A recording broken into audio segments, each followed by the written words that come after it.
What's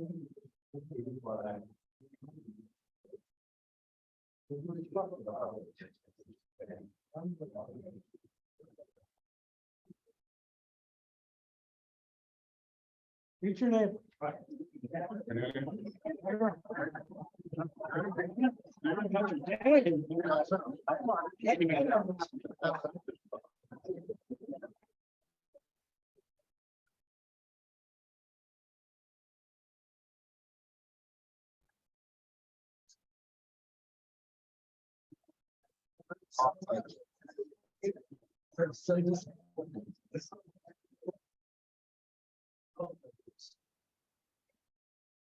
Today's invocation. Today's invocation we do by Lord.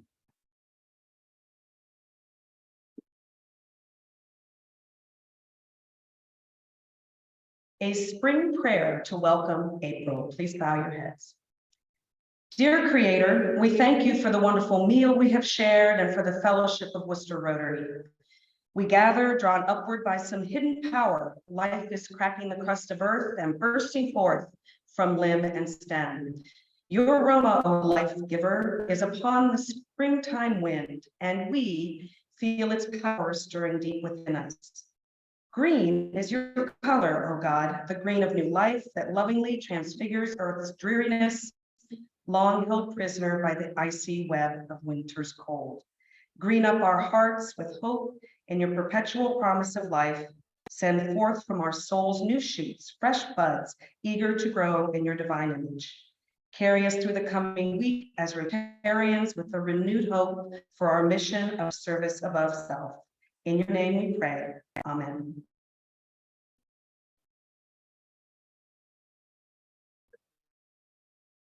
Welcome. It's great to see all of you today. It's a very special week.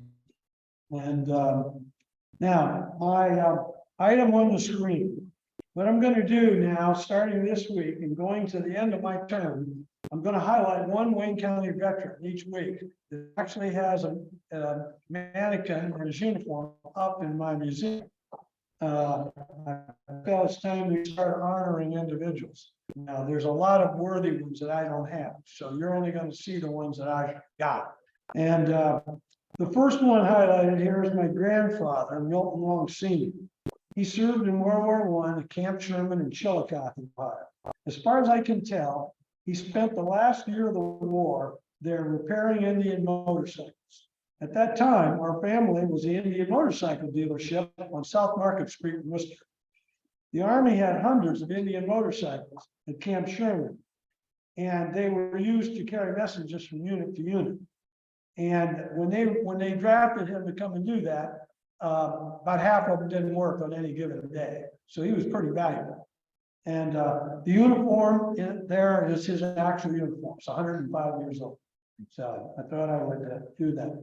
I want to give a shout out to Josie Weaver-Krantz and Tracy Carmody for the great job they did on the orientation last week for new members. It was really, really good. So I appreciate it a lot.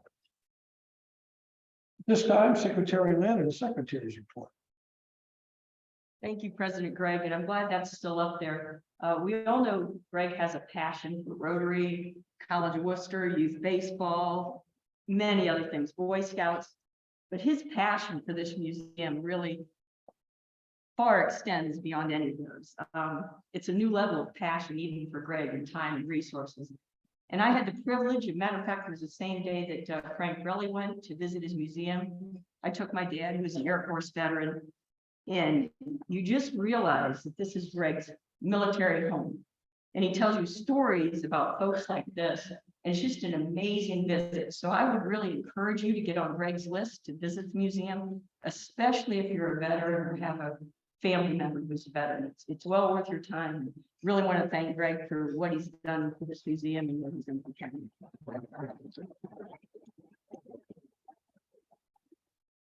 Don Noble will start off our introductions. Dad, would you like to stand up? My guest is my father, David Noble, who's here to see the speaker. Becky Falk, I'm sorry, Sandra Hall has the trap. Becky Foster.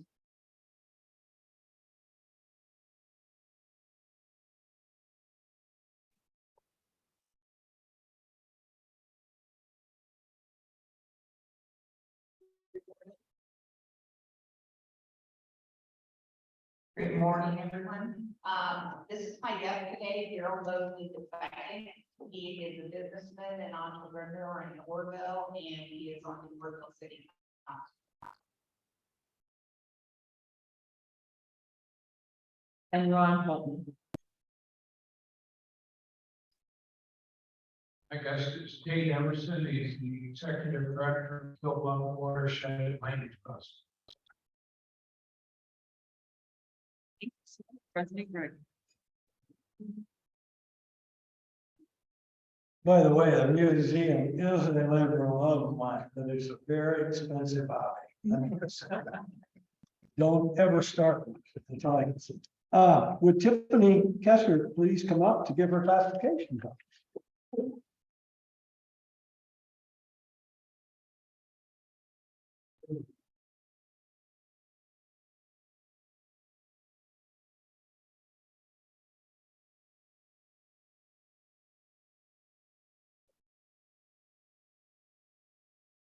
Good morning.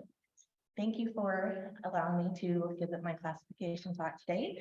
So again, my name is Tiffany, and I went back in the archives to bring you some pictures today. So this is me when I was very young. I am originally from the Canton, Massillon, Jackson, Stark County area.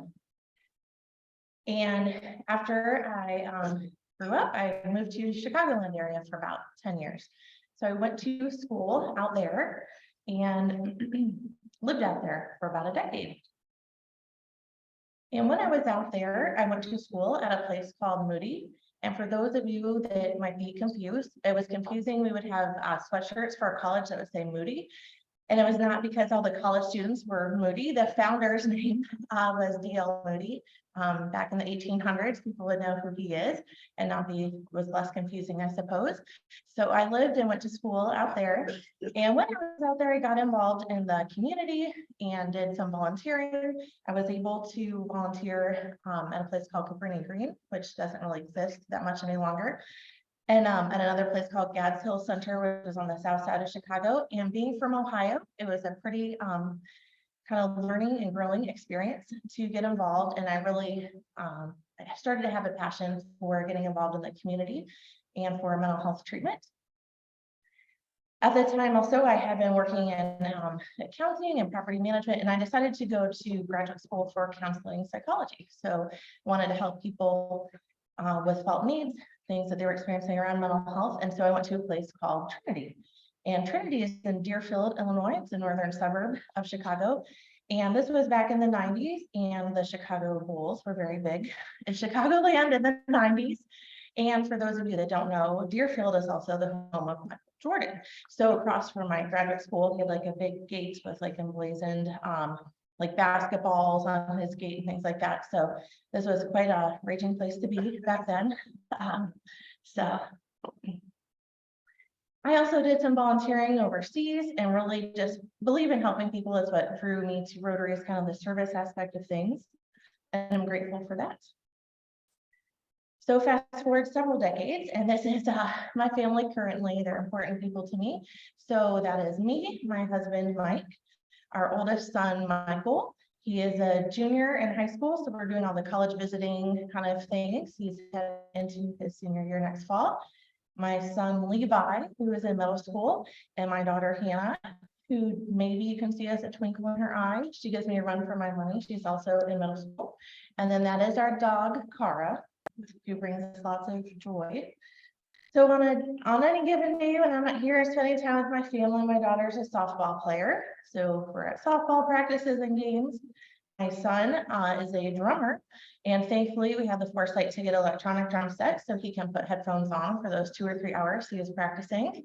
And then that's my daughter with the dog. So just kind of like the normal family, kids, dog, that kind of thing. So when I'm not with my family, things that I enjoy. So I enjoy hiking, traveling, national parks. The one kind of with the ocean and a little rock in the very back, that is the little rock from the Jurassic Park opening scene. I was blessed to be able to go out there last year. And then just the kids and I hiking at various family and I different national parks. It always reminds me, I love seeing creation and the world. It reminds me of kind of just how small I am and how big the world and other people are. So big creation and all kinds of things are. So after Chicagoland, I had moved back to the Ohio area, and then I've spent the last couple decades in the mental health care space. And it's very important to me to try to meet mental health needs. So the last couple decades, I focused really on trying to increase access to care for people that need mental health or addiction treatment, to provide good quality of care, and to provide trauma integrated care. So that's thinking about like what has happened to you. So a lot of times people have been through hard things, right? Life can be hard, has ups and downs. During the course of our lives, we will experience, loss and hardship and all kinds of things. And so the place that I originally started out working in counseling, and then supervisor and director, and eventually was an executive in another behavioral health space. And we were able to get the Newsweek Best Treatment Center last 2 years in a row. So I was thankful for that. And then I recently came to Worcester area in January. So I know I am new to this area. But overall in the state, 2 in 5 Ohioans have mental health or substance use issues. So that's about 40% of us, even in this room, or that a loved one or family member or friend will have. So as the increase in need for mental health care has happened, there's also been a decrease in the workforce, which really presents some challenges to those of us in that space and requires a lot of collaboration and commitment to working together and thinking about how we can get people the treatment that they need. So that's something that I'm really passionate about. And one of the reasons I moved into the space I'm in now professionally is because I feel like as an organization, I can make a difference, and not just one-on-one, but kind of corporately overall. So currently I'm the CEO of the Counseling Center, and I know the name says counseling. We do a lot of things in addition to counseling, provide crisis for the community, mobile crisis, psychiatry, residential.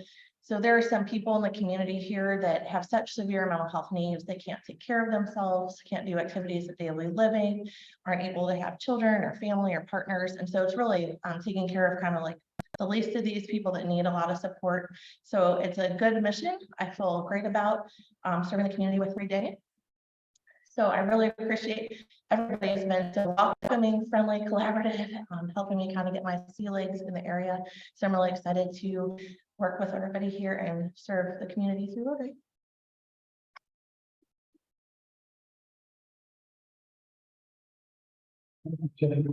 Well done.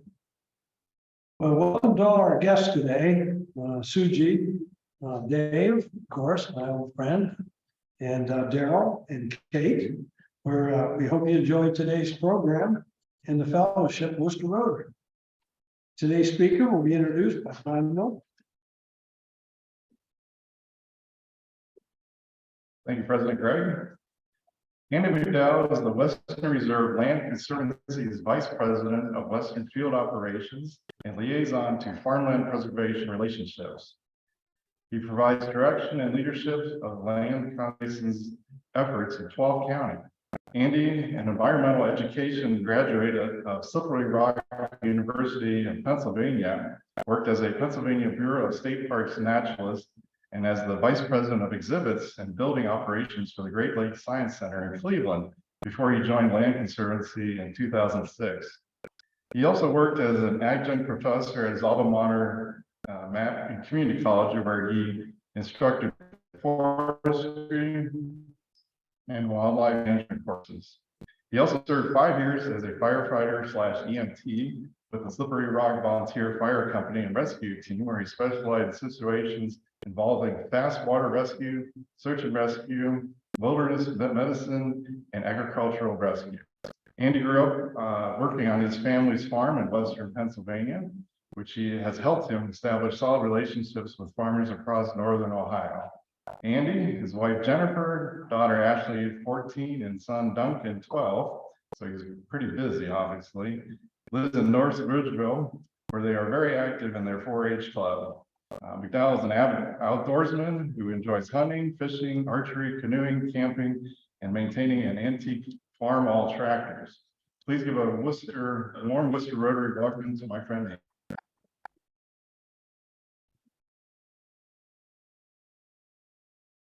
Thanks, Dawn, and thank you all for having me here today. I think I spoke here once, but I think it's probably been maybe 8 or 10 years ago at least since I spoke. Today, I'm going to give you an overview of who we are as a land trust, as a land conservancy, and then I'm going to highlight 2 of the projects we're working on here in Wayne County, one of which is Keister Mill that that was probably the focus of my talk 10 years ago, actually, and one up north of here in Canaan Township. So we're going to just get going with this. Maybe. And I can bet when I gave this talk before, I didn't have to do this. There we go. So about us, we are the largest land trust. We have a staff of just over 40 people. We're one of the top 10 largest land trusts in the United States. There's land trusts all across the United States, ranging from small to big and large ones, some that work in urban areas, some that work in ranch land areas, some that only focus on natural areas and highly ecological properties, some that only focus on farmland. So you mentioned Tate earlier as being the executive director of the Killbuck Watershed Land Trust. They've been here for a long time, doing very similar work that we do when it comes to farmland preservation and saving great natural areas. Today, we've preserved over 70,000 acres and over almost 900 properties across 30 counties in East Ohio. That's a pretty significant number when you look at the fact that when Western Reserve Land Conservancy was formed in 2006, there was only about 8,500 acres preserved in the counties that we primarily serve in, and now that number has gone over 70,000 acres to date in just 15, 16 years. So a lot of land trusts do focus on natural areas and highly biological diverse communities. We certainly do a lot of that. Western Reserve Land Conservancy is the result of a merger of now 13 land trusts that have merged to form Western Reserve. The initial merger was 8 land trusts in 2006 to create Western Reserve Land Conservancy, and we've had a handful more merge into it since then. But most of those merging land trusts focus on natural areas and biodiversity. When they hired me in 2006, that was the entry into farmland preservation work. We've helped create over 200 public parks and preserves, covering over 16. We do a lot of land acquisition assist work for various county park districts all across Northeast Ohio, townships, municipalities, cities, Division of Natural Areas and Preserves with ODNR, Division of Wildlife, Cleveland Museum of Natural History. So we do a lot of land acquisition, real estate transactional work. I do a tremendous amount of that myself. Most of that goes into public hands for public use, but we do own about 6,000 acres that we own and manage ourselves. But ideally, we look for partners to manage and operate those properties long term. We do more and more land restoration work. When I first started this job, we didn't do too much land restoration work. But now most of our funding sources that we use for land acquisition also lend itself heavily to land restoration. We're doing one of the largest wetland restoration projects in the state up in Asheville and Trumbull County right now. But we've done a number of restoration projects, including one that's going to be underway here in Wayne County by later this fall. Also, about 10 years ago is when we started to undertake a robust urban initiative. Even in our early years, we tried to do a few urban-related conservation projects, but it became crystal clear to us that if we were going to work in an urban setting, particularly in the greater Cleveland setting, we needed a dedicated team of staff to undertake that work. It would take me just as much time and effort to preserve or to get a hold of and do a real estate transaction involving a half an acre in the city than it would to do 200 acres in the middle of nowhere. So we quickly mobilized a team of people, and our Thriving Communities team was down in this county, I believe, right, Ron, to help establish the county land bank several years ago to get the county land bank here in Wayne County on the run. Related to Keister Mills, our historic preservation work, we generally do not seek out historic structures like a Keister Mill to work on. At the time, if Keister Mill probably did not have some very ecologically rare and sensitive wetlands on the site, we may or may not have taken the project on. Today, we probably would have, but back at that time, we really focused on conservation of land, not so much structures. But we've done several since. The bottom left corner is the Windsor White Estate in the Chagrin Valley, a very iconic Chagrin Valley estate by the White Motor Corporation fame. But around 1970, 1980, it was in total disrepair and falling apart. Our organization stepped in, acquired the land, acquired the structures on the site, and undertook a very robust fundraising campaign to restore that, which is now its own operating entity as a boarding and riding stables while we continue to own the underlying land and manage the books. The top left, if you ever see on the news, the great pumpkin roll in Chagrin Falls every Halloween, that house is right beside where that pumpkin roll goes down. So that was going to be an apartment complex about a year ago. The people in Chagrin Falls had an outcry over it. As you can imagine, it's one of the most iconic structures in Chagrin Falls. So we took that on as a fundraising campaign as well. And of course, I'll talk about Keister Mill in a moment. But what I spend most of my time on, because I work mostly west of the Cleveland area and south of Cleveland, is farmland preservation work. We've preserved over 36,000 acres of working farms, covering over 300 farms. We've done farms from massive grain farms to organic farms to large livestock operations, gentleman farms, 20-acre farms, 500-acre farms. You almost can name it, and we've probably worked on that type of farm. Here in Wayne County, we haven't done as much farmland preservation work as we have in other counties because you guys have the good graces of having the Killbuck Watershed Land Trust here to do a fair amount of work as well. But we have worked on several projects here in Wayne County, preserving several farms, 8 farms, and coming up on 1,000 acres, especially once the pending farm I'm working on is completed by later next year. Gives you an idea of our footprint of our service area, everything from the Pennsylvania line out to just beyond the Sandusky Bay and south down through Coshocton, Morrow, Knox, Jefferson, Columbiana County. Every yellow dot on that map represents a preserved property in some way, shape, or form. Most of that, though, is in the form of private property with restrictions on those properties to keep development from taking place. When we work with private landowners, most of the time it's in the form of agricultural and conservation easements. We do a lot of farmland preservation work with paid easement farmland preservation programs offered by the state of Ohio, as well as through the federal level at the farm bill level. But most of the time, particularly when I'm working with some of the folks that you see in this picture, like the Center, who are Wayne County folks, the biggest reason they reach out to me is not because of any financial incentives, it's because they're afraid of asphalt and shingles, last crop to come and fall.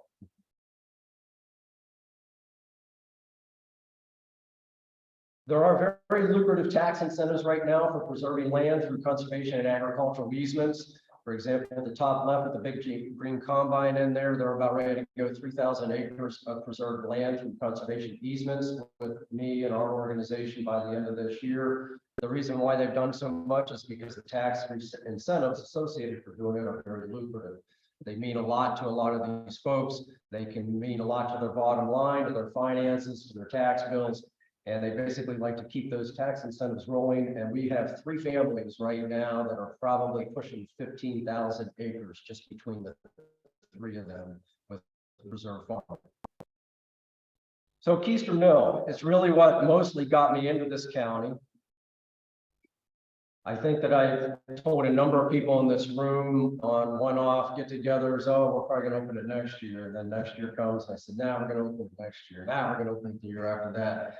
It's been a little bit of a peeling of an onion back. Anytime you deal with a 200-year-old structure, it's 3 steps forward, 2 steps back.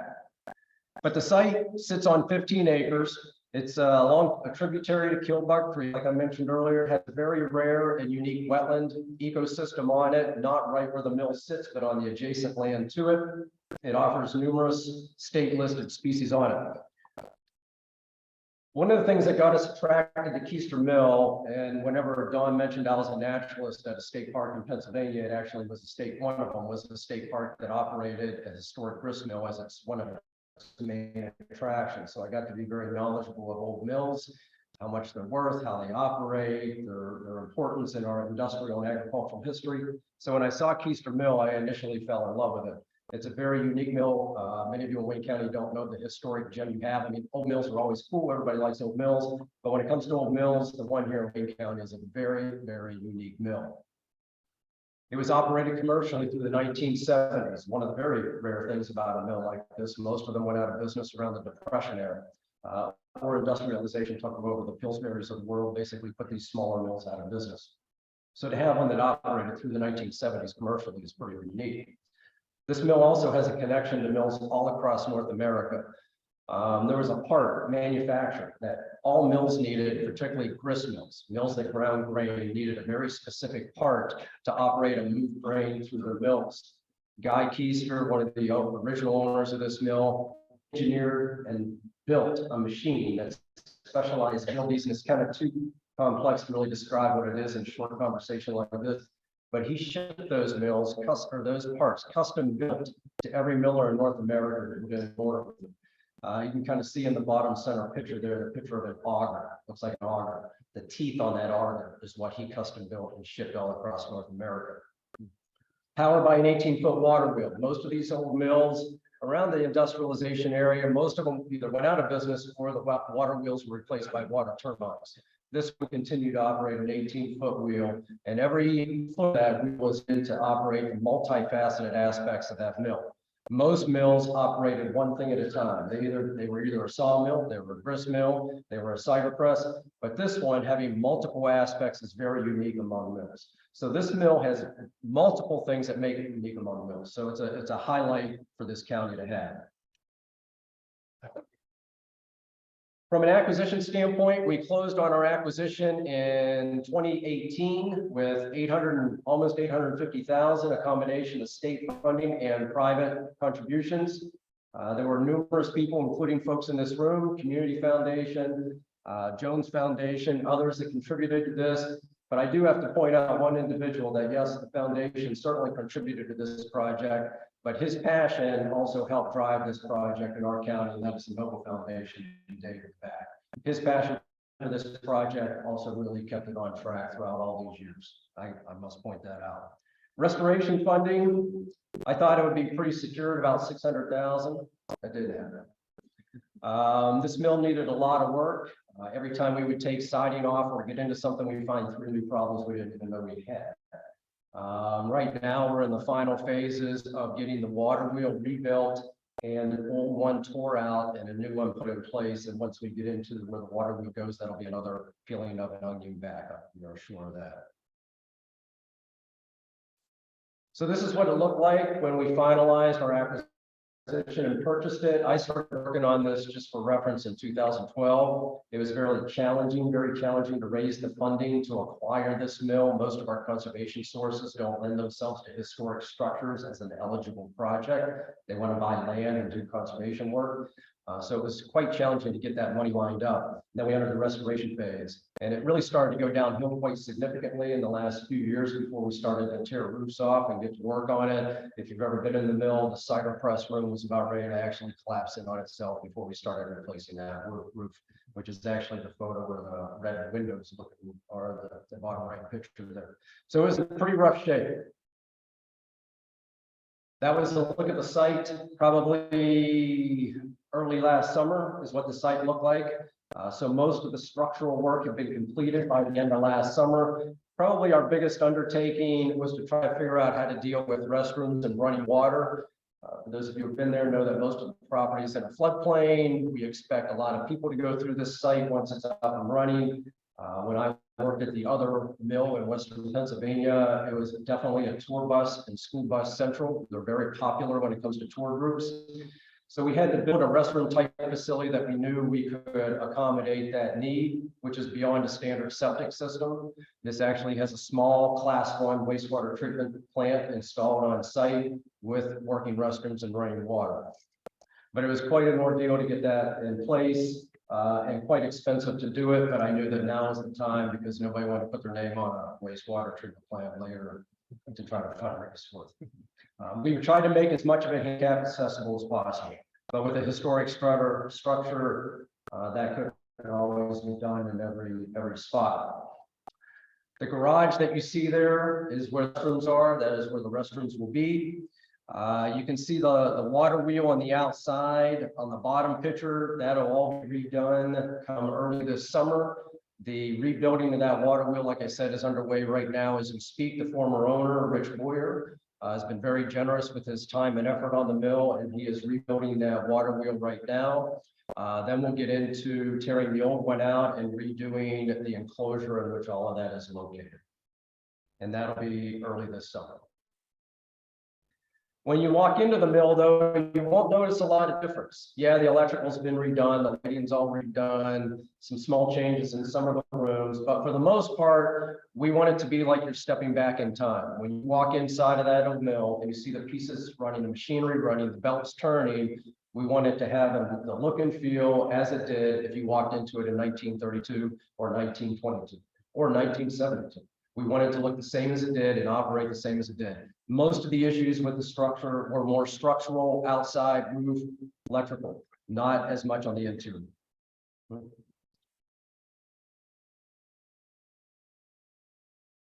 One of the things about this mill that is also unique is that the old house across the road was really built by the original miller. That is still there. All of their names were still on everything in the mill. I found blueprints for machinery and other custom built work dating back to 1914 when I was cleaning out the mill.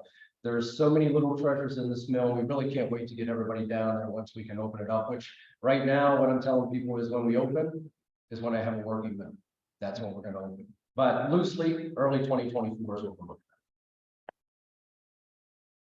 The more recent project is up in the northern part of this county, up in Canaan Township. We call it the Killbuck Creek Headwaters Preserve Project. It involves 45 acres that adjoins land currently owned by the Wayne County Park District that was given to them. It's also just a little south of the property in yellow there is a conservation easement property that we hold a restriction on. It involves 45 acres of some fairly worn out farmland that you can see in this picture as well as in the next two. It was a very challenging field to farm. The farmer said that it was often the case that you couldn't even get a 50% yield off of it, off of what it should be due to all the wetness and wildlife issues. And it's in an area up in Canaan Township that you can see in this picture, it's starting to get a fair amount. You can look on the southern part of the property there, a fair amount of 5-10 acre residential lots being developed. Needed to sell it. They don't want to see it to go into 5 or 10 acre residential lots. Reached out to us to see if we could provide some options to keep it in conservation in some way or shape or form. We've now secured 2 funding sources from 2 different state of Ohio funding. One is Clean Ohio, one that you may have heard of a little bit, H2 Ohio funding, to acquire this property as well as restore wetlands on it. It's actually got some very nice woods around its edges. The land that's adjacent to it, owned by the County Park District, is some very rich and mature woods. One of the nicest tracts of woods I've been through in Wayne County. And this site will serve as a wetland restoration pollinator habitat initiative for us. And we will hold this and own it for an unspecified period of time until such time that perhaps the County Park District is interested in opening those woods to public access in the future. This property, we are designing all of our restoration efforts around a small parking area that will be laid out, as well as some hiking trails. This will serve as the conduit for those woods and future public access in those woods. So this project is going to put about 6.5 acres into wetland restoration. It's also got just over 4 acres of riparian forested buffer and 28 acres of pollinators. Usually when we go to look at a property like this, I don't expect a lot of initial natural resource highlights. When we go to write grants for land acquisition projects, we try to gather as much data as we can on those properties. Bird species, plant species, bat species, any type of species you can think of, moss even, mushrooms, everything.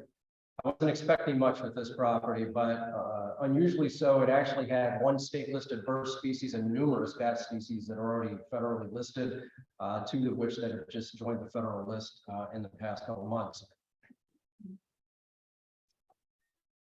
So this is just an example. That project up in Canaan Township is just a small example of many projects that we work on across northern Ohio, northeastern Ohio.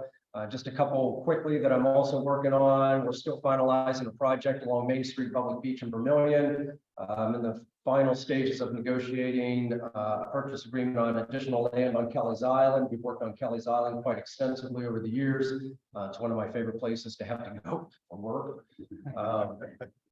And other restoration projects in Medina County, as well as tremendous farmland projects up in Huron and Lorain County right now. Does anybody have any questions on who we are, what we do? Keister Mill. I think the last time I talked to this group about Keister Mill, we were hoping to open it for its bicentennial, which would have been 2016.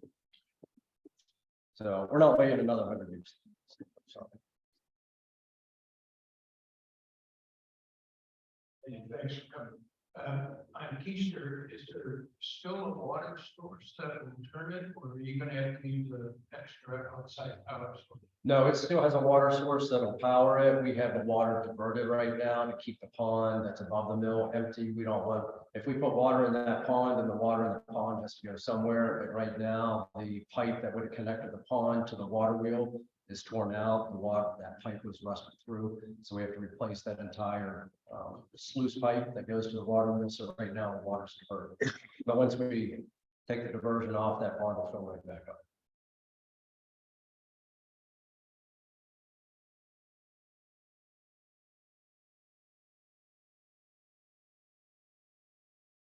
I was wondering if there's any commercial products come out of the mill. I mean, will it be making cider or grinding, or anything like that? It will for demonstration purposes only.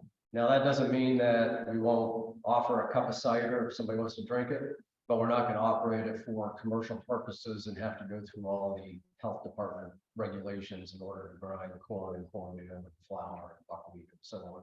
Now, will we of course clean the cider press and sterilize it down before we get any pressing? Sure. But we're not going to be doing any commercial production, all for demonstration purposes. And that will include all the other woodworking machinery in there, drill presses. We in time have to get all of them. The sawmill outside, the big sawmill will probably be the last big piece because it's looking scary looking.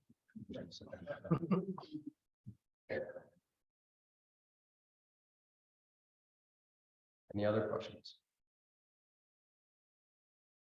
I'll be sticking around after if anybody has any questions about it, or any other project for that matter, or any other work that we do.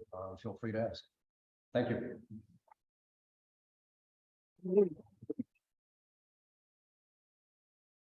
Well, thank you today. That mill is really something, and I'm sure we all want to get down there and see it this summer. It's really a gem. And well, in appreciation for your time with us today, I'd like to present to you a rotary wheel with the rendition and four-way test in the back, made locally by students at the Village Network. Thank you. Thank you very much.